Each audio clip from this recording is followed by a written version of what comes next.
Assalamualaikum semuanya. Apa kabar kalian? Semoga dalam keadaan sehat dan dilancarkan rezekinya oleh Allah. Amin ya robbal alamin. Al-Kisah Abu Nawas yang telah beranjak tua tengah mempersiapkan diri jika sewaktu-waktu nyawanya diambil. Salah satu persiapan yang ia lakukan adalah dengan berpesan kepada keluarganya untuk membelikan kain kafan usang untuk membungkus tubuhnya. Tak berapa lama waktu berselang, sang pujangga meninggal dunia. Sesuai dengan pesan yang pernah diucapkan, sang istri mencarikan kain kafan lusuh yang warna sampai kecoklatan saking usangnya. Ia pun kemudian dimakamkan dengan selayaknya. Setelah itu, ketika ruhnya masih berada di alam kubur, datanglah malaikat Mungkar dan Nakir. Mereka memiliki tugas untuk bertanya di alam kubur dan memberikan siksa kubur. Ketika melihat kafan Abu Nawas, kedua malaikat itu jadi bingung dan saling memandang satu sama lainnya. Karena seharusnya makam yang mereka datangi itu berisi dengan jenazah yang baru. Namun, kenapa kain kafannya sudah tidak bagus lagi? Setelah adu pendapat, mereka meyakini kalau jenazah tersebut adalah mayat baru, meskipun kafannya sudah usang. Mereka akhirnya memutuskan untuk tetap bertanya pada roh Abu Nawas. "Siapa Tuhanmu?" tanya malaikat Mungkar. Sang pujangga sengaja tak langsung menjawab pertanyaan itu. Ia membiarkan suasana menjadi hening selama beberapa saat. Baru kemudian ia berucap, "Apa kalian tidak salah makam? Coba lihat ini kafanku yang usang. Terlihat jelas kalau aku ini penghuni lama kan?" Mendengar ucapannya, kedua malaikat kembali terdiam kebingungan. Jika melihat dari kain kafannya, tampilannya memang usang. Namun, bagaimanapun juga, tanah makamnya terlihat baru. Setelah kebingungan, pada akhirnya kedua malaikat itu memutuskan kalau jenazah Abu Nawas memang sudah lama. Dan akhirnya ia berhasil lolos dari pertanyaan dan siksa kubur dari malaikat. Kisah selanjutnya. Abu Nawas dalam cerita lucu ini ditantang 3 orang sombong. Mereka pintar, tapi suka menantang siapa saja yang ditemui. Kali ini ketiganya coba menguji kepintaran Abu Nawas. Bermula 3 orang sombong ini memasuki kampung Abu Nawas. Kemudian penduduk setempat berusaha menghalangi 3 orang tersebut.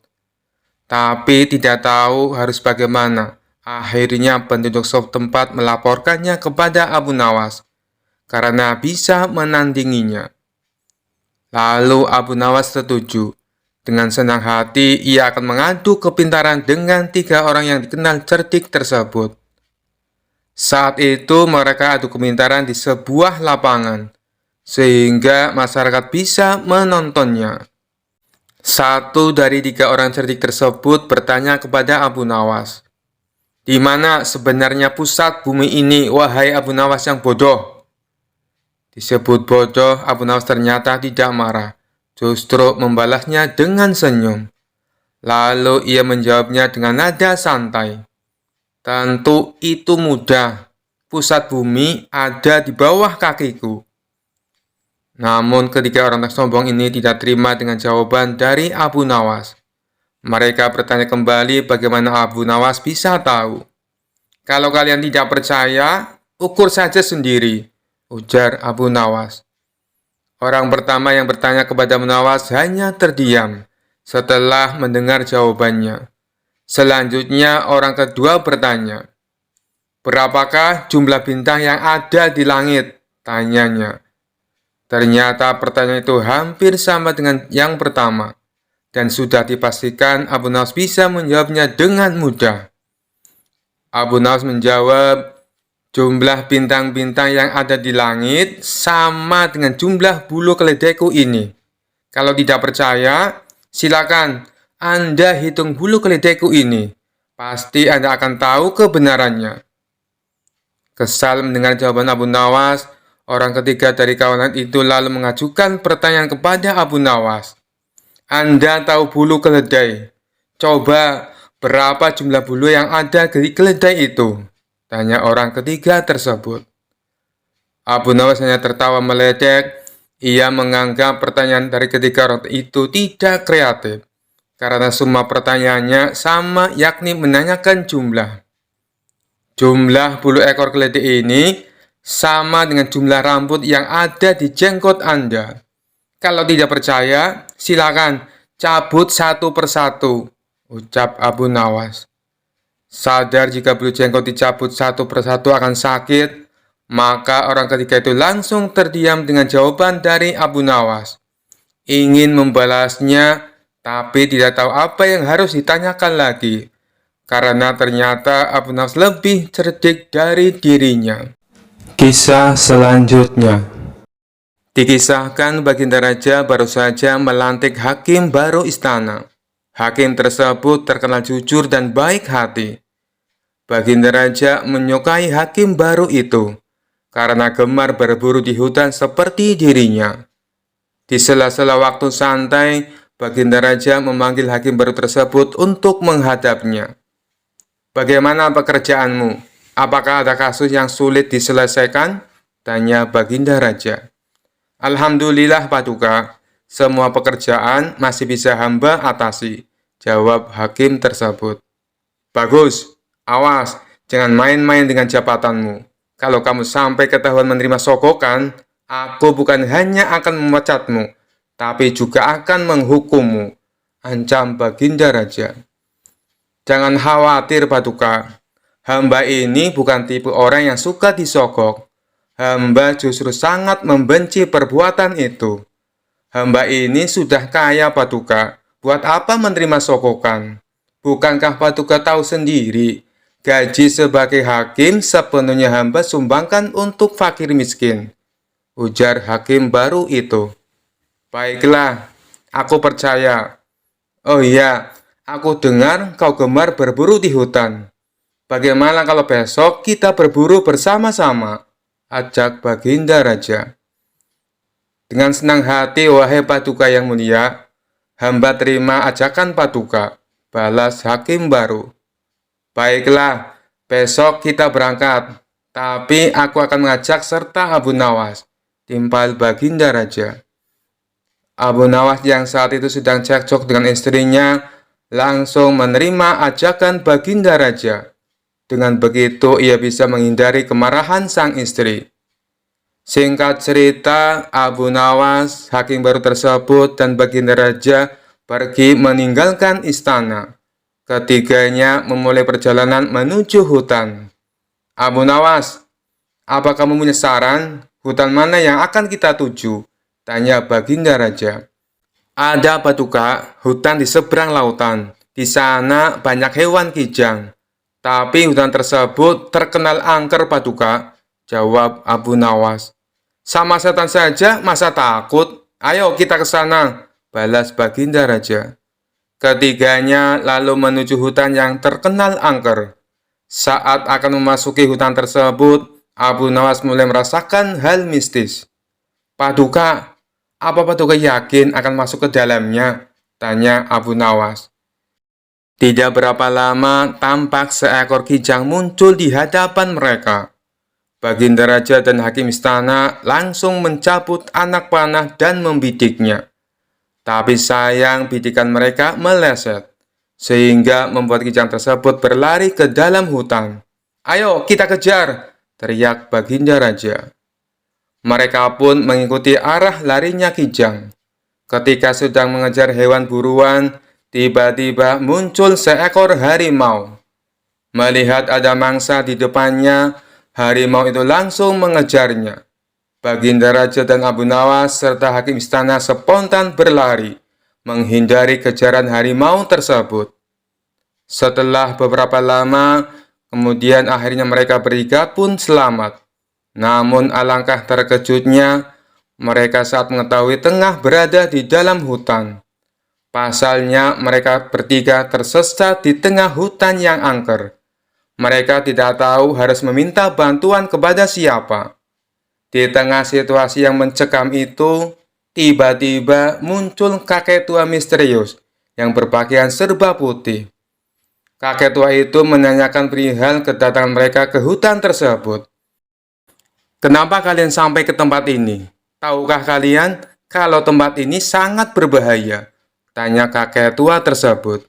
"Kami tersesat, kek. Apakah kakek bisa membantu kami?" kata Baginda Raja. "Aku bisa membantu kalian, tapi masing-masing dari kalian hanya dibatasi satu permintaan," balas kakek tua. Kemudian Baginda Raja mengungkapkan keinginannya. "Begini, kek. Aku ingin pulang ke istana. Aku ini adalah raja. Aku tidak ingin kehilangan istanaku," pinta Baginda Raja. "Baiklah, keinginanmu aku kabulkan," jawab kakek tua. Seketika Baginda Raja langsung menghilang, dan dalam sekejap ia sudah berada di istananya, duduk di sanggasana bersama sang permaisuri. "Syukurlah, akhirnya aku bisa kembali berada di sini," ucap Baginda Raja. "Sekarang giliranmu, apa permintaanmu?" tanya kakek tua kepada hakim istana. "Aku adalah hakim istana yang kaya raya. Aku ingin pulang ke rumahku yang megah. Aku tak mau kehilangan harta kekayaan. Aku ingin secepatnya berkumpul dengan istri dan anak-anakku," pinta hakim baru tersebut. "Baiklah, keinginanmu aku kabulkan," jawab si kakek tua. Seketika hakim istana langsung menghilang dan berada di rumah megahnya, berkumpul dengan istri dan anak-anaknya. Kini tinggallah Abu Nawas seorang diri di dalam hutan. "Sekarang giliranmu, apa permintaanmu?" tanya kakek tua kepada Abu Nawas. "Aku ini orang miskin, kek. Rumahku kecil dan tidak ada harta yang berharga di rumah. Aku juga sedang cekcok dengan istri. Aku tidak tahan dengan omelannya. Hal inilah yang membuatku tidak betah di rumah. Jadi aku meminta supaya Baginda Raja dan hakim istana dikembalikan ke sini untuk menemaniku," pinta Abu Nawas. Seketika permintaan Abu Nawas terkabul. Baginda Raja dan hakim istana tiba-tiba kembali berada di sampingnya. Hakim istana dan Baginda Raja terkejut dengan kejadian ini. "Kenapa kami kembali berada di sini?" tanya Baginda Raja dan hakim istana. "Itu atas permintaan kawanmu. Katanya dia sedang tidak betah di rumah. Dia ingin kalian berdua menemaninya di sini," jawab kakek tua itu. "Abu Nawas, kamu kurang ajar!" teriak hakim istana dan Baginda Raja.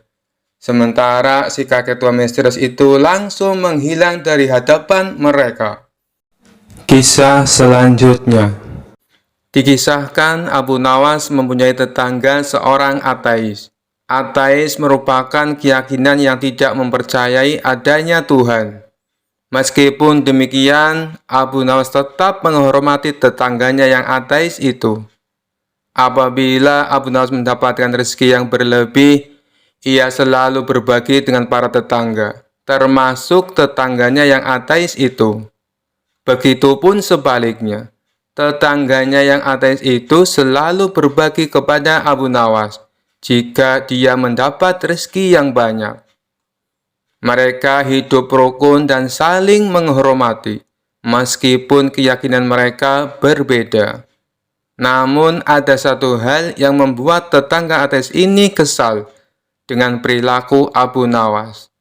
Pasalnya, setiap orang ateis ini akan berangkat kerja, Abu Nawas selalu berkata padanya, "Alhamdulillah," saat melewati depan rumahnya. Sebenarnya ucapan tersebut bukan untuk mengolok-olok tetangganya yang ateis itu. Hal itu karena Abu Nawas selalu mengatakan Alhamdulillah kepada siapa saja yang lewat di depan rumahnya, dan sudah menjadi kebiasaannya. Lama-kelamaan tetangga ateis ini merasa tidak nyaman dan terganggu dengan ucapan tersebut. Suatu pagi saat hendak berangkat kerja, ia melihat Abu Nawas sudah duduk di depan rumah. Saat dirinya melintas tepat di depan rumah Abu Nawas sambil tersenyum, terdengar ucapan Alhamdulillah. Marahlah tetangga ateis itu. "Tidak ada Tuhan," teriaknya dengan mata melotot. Abu Nawas pun terkejut melihat tetangga yang tiba-tiba marah.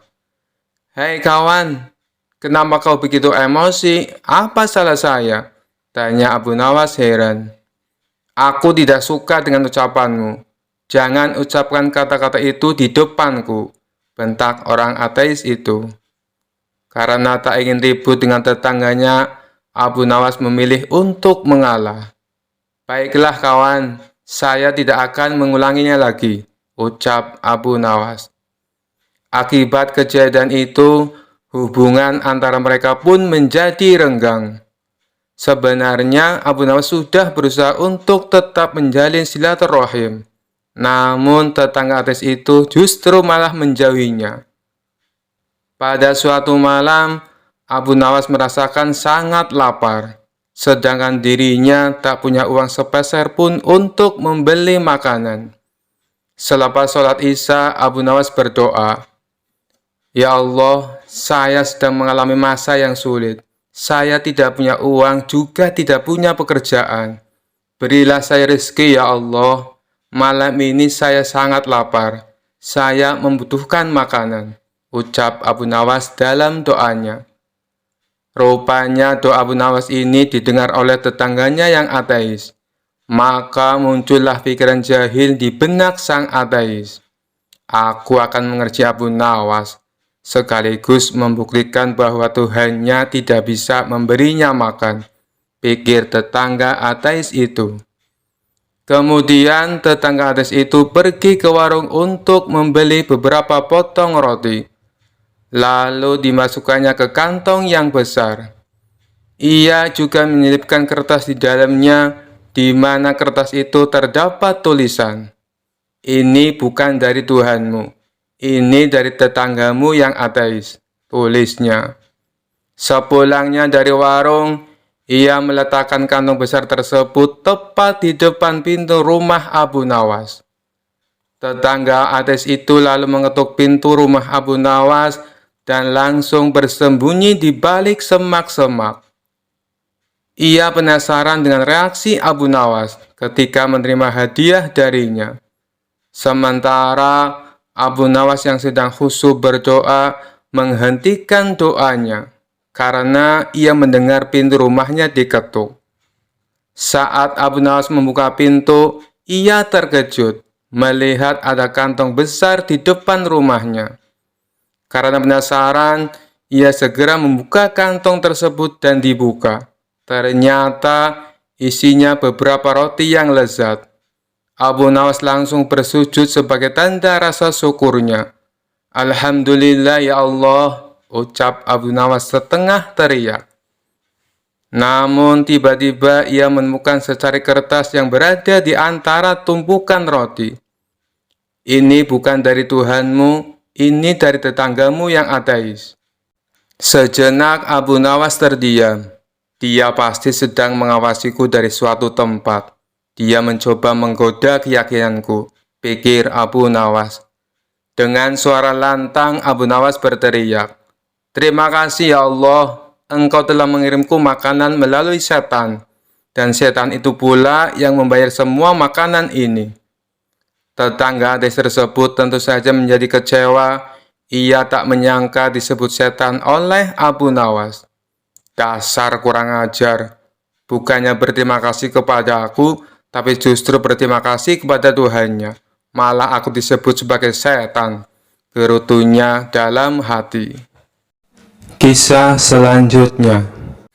Dikisahkan Abu Nawas mempunyai seekor burung nuri yang cantik. Tiap pagi dan sore Abu Nawas rajin memandikan burungnya. Pada suatu ketika, Baginda Raja Harun al-Rasyid bertandang ke rumah Abu Nawas. Kedatangan paduka raja yang tiba-tiba itu membuat Abu Nawas kaget. Pasalnya di rumah Abu Nawas tidak tersedia makanan untuk menjamu sang raja. "Tidak usah repot-repot Abu Nawas, saya hanya mampir sebentar. Bagaimana kabarmu? Lama sekali kamu tidak ke istana," ucap sang raja. "Alhamdulillah, keadaan saya baik-baik saja paduka," balas Abu Nawas. Paduka raja mengamati sekeliling rumah Abu Nawas. Saat matanya tertuju ke pojokan rumah, Paduka Raja melihat seekor burung nuri di dalam sangkar. "Kamu sekarang memelihara burung, wahai Abu Nawas?" tanya sang raja. "Betul sekali, Paduka yang mulia," jawab Abu Nawas. Sang raja kembali berkata, "Burung kamu bagus, bulunya juga indah. Saya suka sekali melihatnya. Kalau kamu berniat menjualnya, jangan dia tawarkan kepada orang lain. Tawarkan saja kepadaku. Berapapun harganya, pasti aku akan membayarnya." Abu Nawas tidak menjawab, ia hanya menganggukkan kepalanya. Tapi dalam hati Abu Nawas berkata, "Mana mungkin aku menjual burung yang tidak berharga ini kepada Baginda Raja." Keesokan paginya, Abu Nawas datang ke istana. Dia datang dengan membawa burung nuri yang diinginkan Baginda Raja. Abu Nawas tidak ingin menjualnya. Dia ingin memberikan cuma-cuma kepada Baginda Raja. Tapi di pintu gerbang istana, dua orang pengawal menahannya. Mereka berdua adalah kepercayaan menteri istana yang dengki kepada Abu Nawas. "Ada keperluan apa kamu datang kemari?" tanya pengawal. Abu Nawas menjawab, "Tempo hari Paduka Raja datang ke rumah saya dan menyukai burung saya. Oleh sebab itu, saya ingin memberikan burung ini kepada Paduka Raja." Salah seorang pengawal berkata, "Tinggalkan saja burung jelek itu di sini. Biar aku yang menyerahkan kepada Paduka Raja." Abu Nawas pun menurut. Dalam situasi seperti ini, ia tidak mungkin melawan. Tapi suatu saat mereka pasti akan mendapatkan balasannya. Kedua pengawal itu lalu menukar burung Abu Nawas dengan burung gereja. Setelah itu diserahkan kepada Paduka Raja. "Paduka yang mulia, ini ada titipan burung dari Abu Nawas," ucap pengawal. "Kurang ajar Abu Nawas," kata sang raja dengan nada penuh emosi. Sang raja merasa terhina dengan perbuatan Abu Nawas. Burung nuri yang diharapkannya, tapi burung gereja yang dikirimkan. Sang menteri yang dengki dengan Abu Nawas tersenyum puas melihat kinerja anak buahnya. "Kali ini engkau pasti akan kena hukuman, wahai Abu Nawas," ujarnya dalam hati. Tanpa menunggu waktu, saat itu juga Baginda Raja mendatangi Abu Nawas. "Hei Abu Nawas, kalau kau keberatan menjual burung nuri kepadaku, aku tidak apa-apa. Tapi jangan kau kirim burung gereja ke istana. Itu suatu penghinaan buatku," kejam Baginda Raja dengan mata memerah menahan amarah. Abu Nawas kaget mendengar perkataan Paduka Raja. Padahal yang ia kirimkan adalah burung nuri sesuai dengan keinginan Baginda Raja.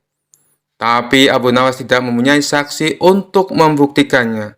Sedangkan kedua pengawal yang menghadangnya di istana adalah orang kepercayaan menteri yang dengki kepada dirinya. Tapi Abu Nawas tidak kehilangan akal. "Begini Paduka yang mulia," tutur Abu Nawas mencoba meredakan amarah Baginda. "Di istana Paduka telah kemasukan dua orang penyihir." Baginda Raja bertanya heran. "Penyihir? Yang mana wahai Abu Nawas? Siapa mereka?" Abu Nawas pun menjawab, "Dua orang penjaga pintu istana, itulah penyihirnya. Mereka telah menyihir burung nuri menjadi burung gereja. Kalau Paduka tidak percaya, tunggulah besok di istana.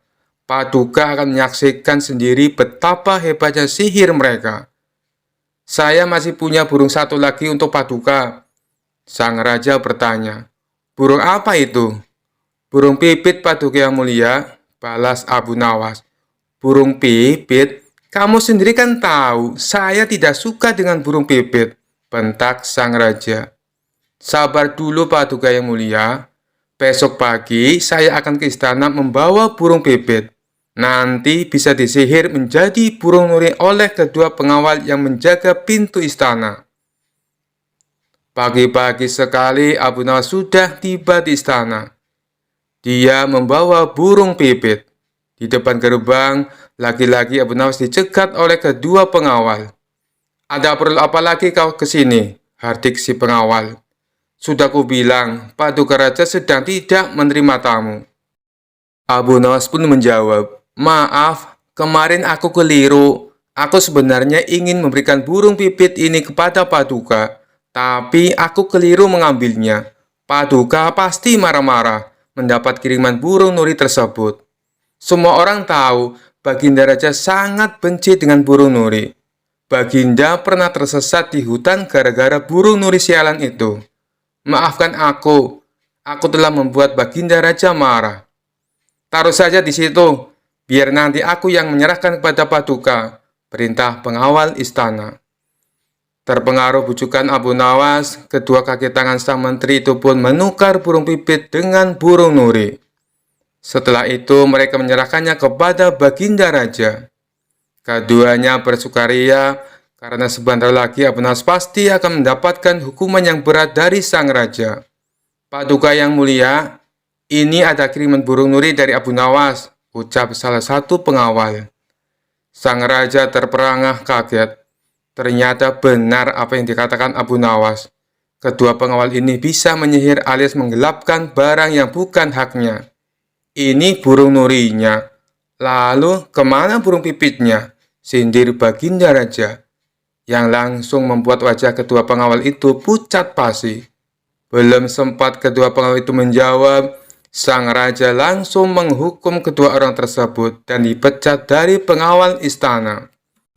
Kisah selanjutnya.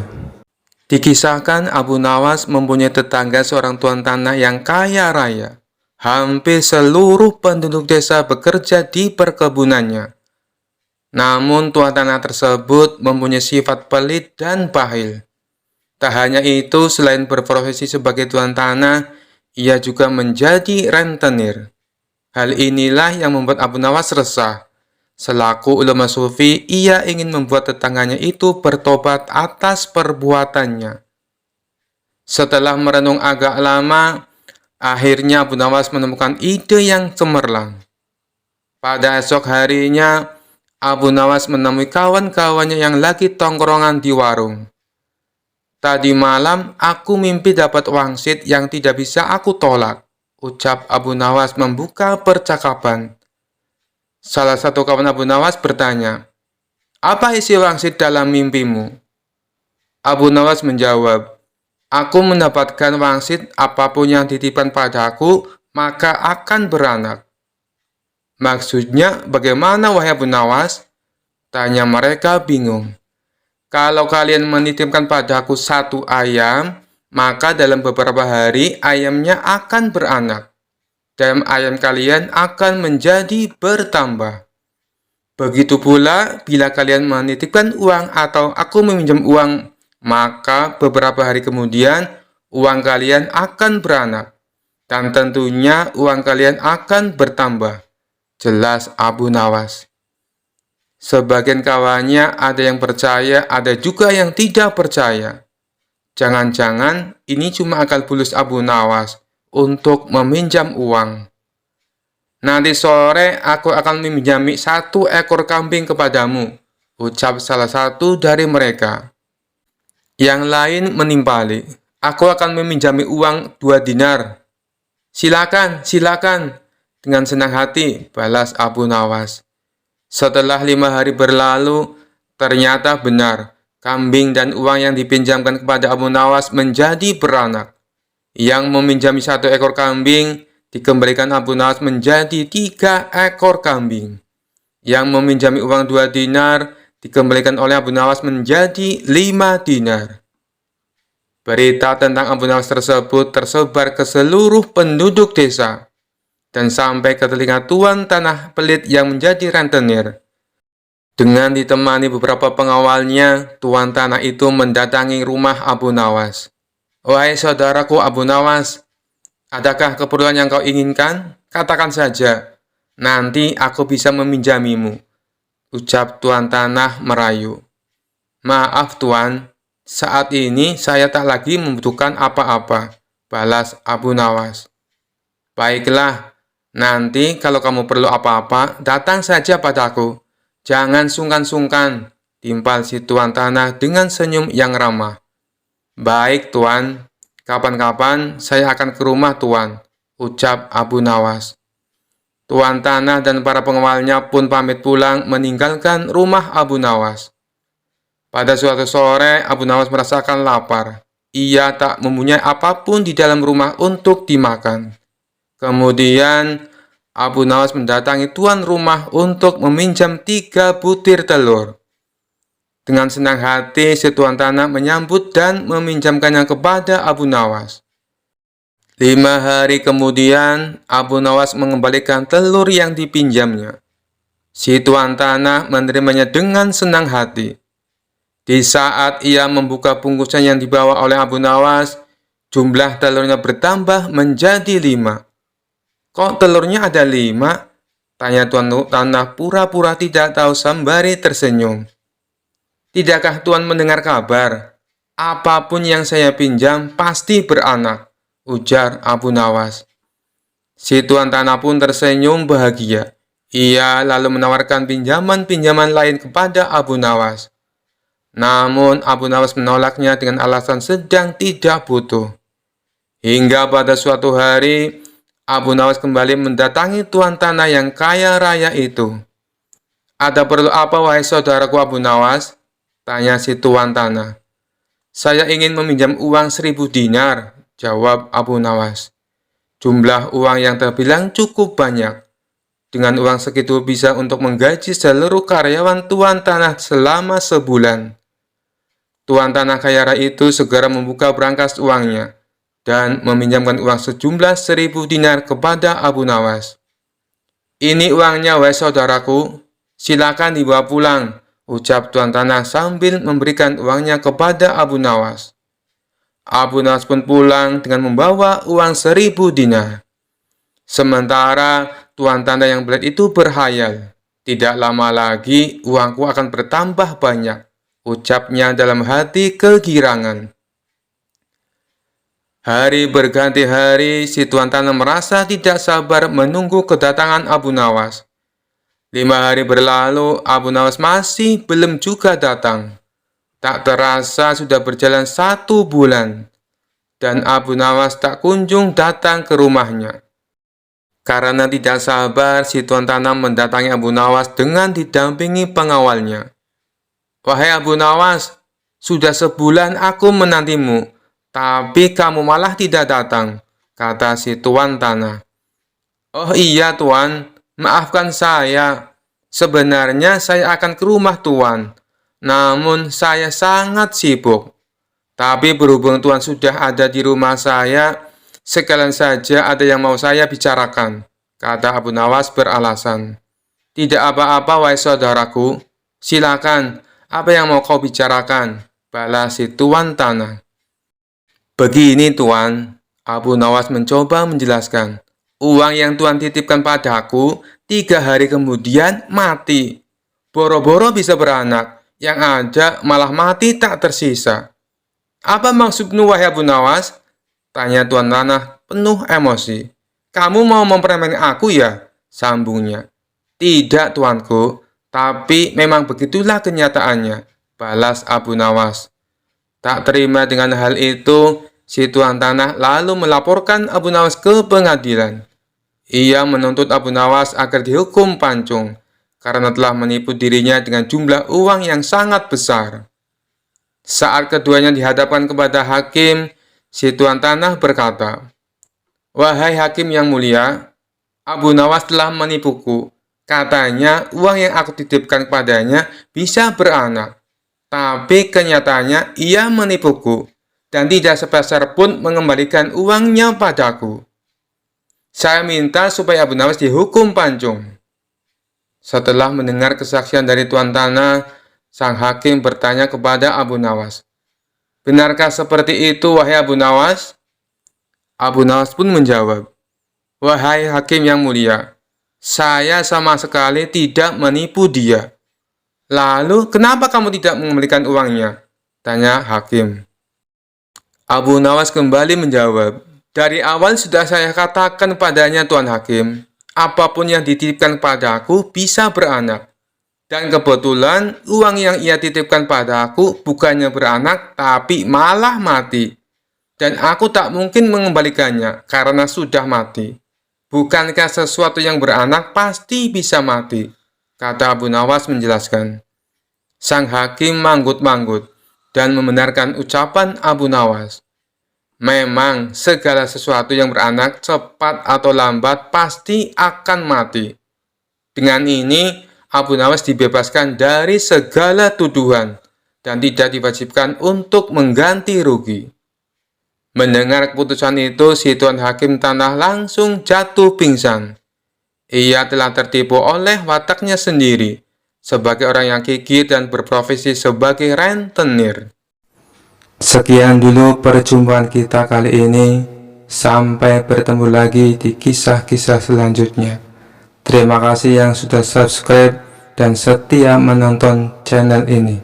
Wassalamualaikum warahmatullahi wabarakatuh.